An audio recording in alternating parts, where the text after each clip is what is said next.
All new at 6, two people who played a key role in rebuilding I-85 take us through the moment they heard about the collapse. I-85 has collapsed here. What? To me, it was just a surreal experience. The important work that started that night and lessons for communities across the country. This incident not only affected Georgia, but it affected the nation.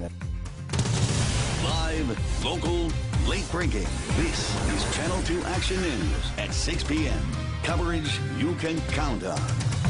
Good evening, I'm Craig Lucien for Justin Farmer. I'm Jovita Moore. New at 6, the GDOT Commissioner and contractor in charge of rebuilding I-85 spoke only to Channel 2 Action News, and it's been exactly 1 year, almost to the minute now, that I-85 at Piedmont Road caught fire. You remember this? The flames erupted. Crazy scene right there. Crews from multiple agencies worked 24/7, and we watched as they replaced the giant slab of interstate in just 6 weeks, which was amazing. Channel 2 investigative reporter Aaron Diamond was the first reporter on the scene on that awful day. And Aaron, you spoke to two men in charge of that major project. Yeah, definitely a crazy day. Then 1 year ago, I was standing in this exact spot, and we watched as firefighters battled that inferno under the I-85 bridge. We could hear the concrete popping when suddenly the firefighters pulled back. The bridge collapsed less than a minute later, sparking an unprecedented crisis for Metro Atlanta. I had got home, and the TV was on, and they were going live to Channel 2, and a newscopter at the time, and showing the fire. And as GDOT Commissioner Russell McMurry watched a 100-foot section of the I-85 bridge over Piedmont Road collapse. To me, it was just a surreal experience.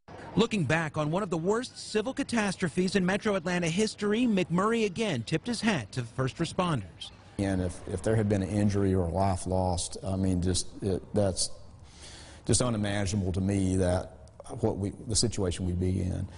But little time to be thankful back then. It was all hands on deck.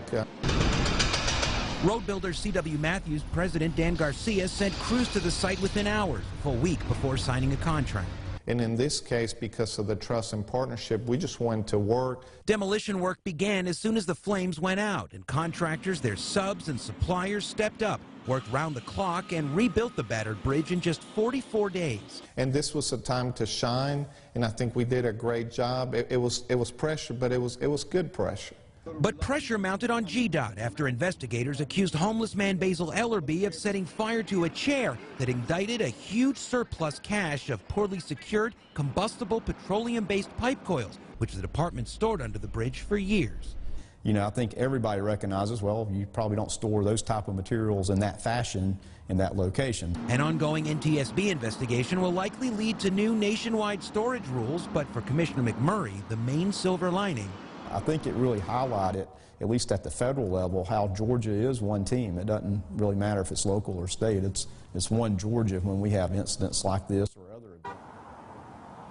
This is a look at the new bridge that carries nearly 250,000 cars over it a day. Commissioner McMurray told us the release of that NTSB report is imminent, but he doesn't believe it'll tell GDOT anything it doesn't already know. We're going to keep an eye out for that.